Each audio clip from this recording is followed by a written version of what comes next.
Now, let's take a look at a few issues. For those with weaker fundamentals, standing a bit closer is fine. Standing closer, just hit the ball normally. And keep your feet moving. For backhand, it's not difficult. We're just focusing on stability. Move your feet to find the ball. Don't just stand there hitting like this. We need to utilize our center of gravity to find the ball. For those with some basic skills, when you're backhand looping, don't try to imitate the movements of professional athletes. Your shots are adding too much friction. It's better to slightly lower the quality and focus more on striking.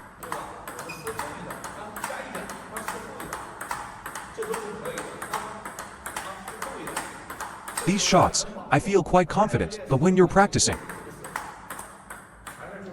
many are trying too hard to add excessive spin. This kind of practice is futile. This is not a normal play. You must hit the ball more solidly. Practice more basic backhand shots.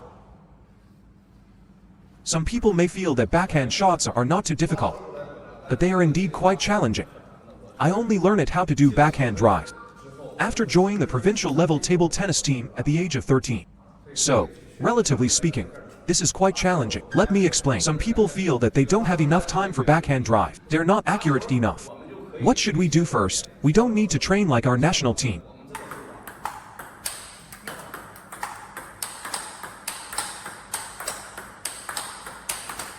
We don't need to do what we do. Gradually increase the movements closer to the table. Yes. Increase. For those with a bit of foundation, lower your stance a bit. Increase the range of motion a bit. Increase it a bit more. Increase it a bit more. In the end, we can form a complete drive. Take it step by step. Don't rush. Within your manageable range. If you can't complete a level 1 task, don't immediately try to do a level 5 task.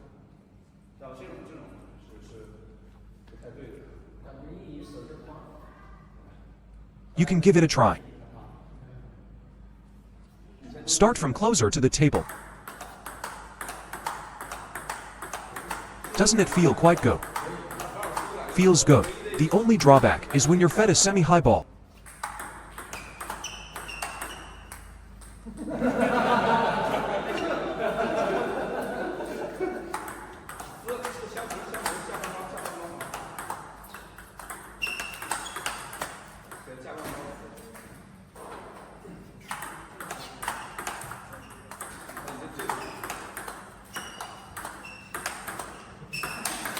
You can't put enough force into shots like these. It's all about relying on the friction of the rubber. The technique is good, but there's a lack of striking. It's all about using the rubber to generate friction. It's comfortable when borrowing the force, but uncomfortable when the ball slows down. Why? Because there's too little striking. As I said earlier, the power can be reduced, but the contact with the ball must be solid. Keep going. With exaggerated movements, it's too late. If the ball deviates slightly, don't stop moving your feet. Only use your hand to generate power. This is the problem everyone faces. Do you feel rushed?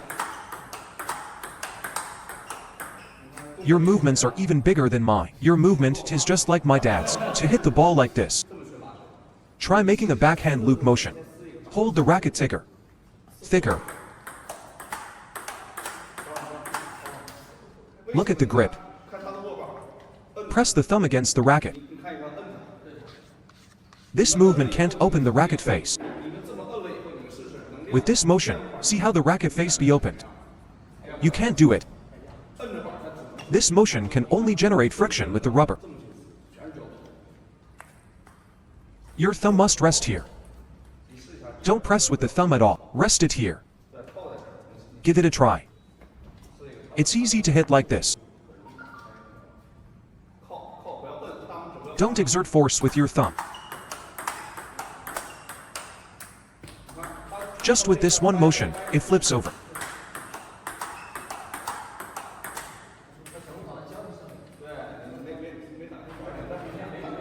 The feeling of power and the structure of the motion are good.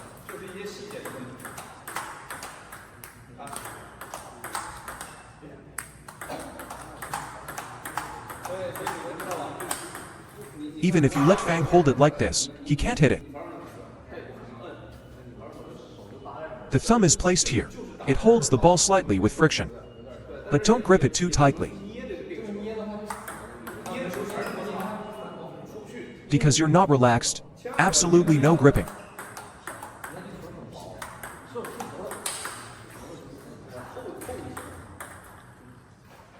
Understand?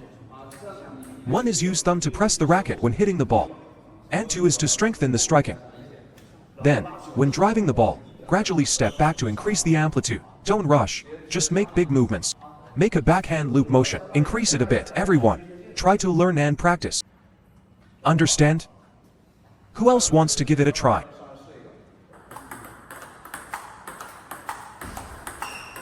Everyone, like this. If you practice, and don't feel the sensation, curl it on the paddle. Use the first joint of your thumb to support it. Don't place the whole thumb on it. Use the joint's force to support it. Like this. Curled up. Yes. Just like this. Curled up. Curled up. Yes. Hit like this. Give it a try. Hey. See? Like this. Thicker. Rest it on top. Don't press.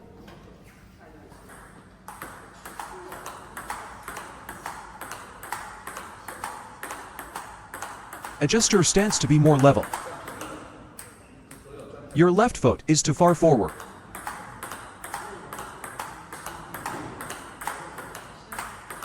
You, too, have too much friction. And your movements are too big. And let me tell you, thicker with smaller movements.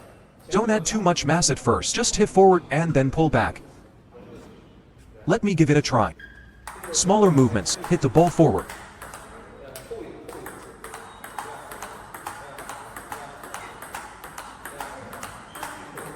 First, find this feeling for each ball.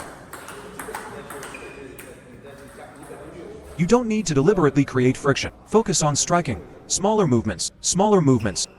If the thumb doesn't exert force, then where do I hold the paddle with these fingers? You guys always use your fingers. That's a misconception. Hold the paddle with your palm. After holding with the palm, these 2 fingers are for adjustment. Don't exert force with these fingers. Exerting force with these fingers is rigid. Everyone, this backhand. Never cross the middle of the handle. Place it here. In the middle of the handle is fine. Don't come over here. And then, let me tell you, this backhand, everyone definitely has issues with their movements. First, adjust the movements, and if your basic movements are fine, the first 10 most important thing is to match the rhythm of watching the ball. Once you can watch the ball, if your rhythm doesn't match, any movement or force will be in vain. So, watching the ball is the first priority. Match the rhythm first. Don't rush. Better to be slow than to rush the rhythm. Everyone, all of you rush the rhythm. After rushing the rhythm, if you miss the force on this hit, then your follow-through might hit the ball, and then you won't be able to exert force, nor can you counter driving. You must match the hitting point with your force point. So, I must watch the ball. Watching the rhythm must be the first priority. Then, think about your other issues. Fellows, this point must be the top priority. Always remember that. Okay, everyone, practice. There's still plenty of time. Consolidate your backhand. According to what we've said, you must correct any issues you have. Absolutely correct. Press down with the thumb on the blade. Many people have this issue. The adults class also have many people with this problem on the racket.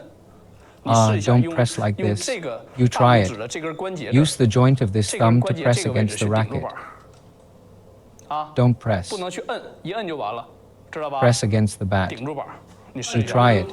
Yes, pressing will lock the strength. Yes, then exert force. Try hitting the ball against the wall. If you add friction, it's difficult to predict the trajectory of the ball's rebound. This helps develop the feel for hitting the ball. To address the issue of excessive friction during the process of the student's backhand loop in the video, once you feel proficient, you can move on to the next stage, which involves single ball training. Adjust the AIS hitting area to backhand, and reduce the AIS range of return shots.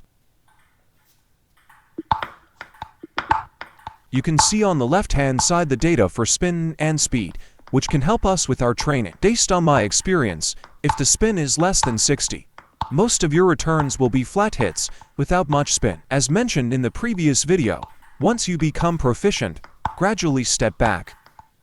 When you master that, you can increase the lateral range of AI returns, allowing us to train in finding the ball with our center of gravity. After this, let's switch to forehand position. Practice for 5 to 10 minutes. Don't mimic my movements as I'm also in the process of learning and correcting. You can borrow from my training methods. I've been able to distinguish between impact and friction. After 2 to 3 weeks of practice, I feel that my backhand has improved significantly. I use the Quest 3 for recording and Quest 2 for training. If you're interested in the equipment and the game, don't forget to use the link below the video to get a discount.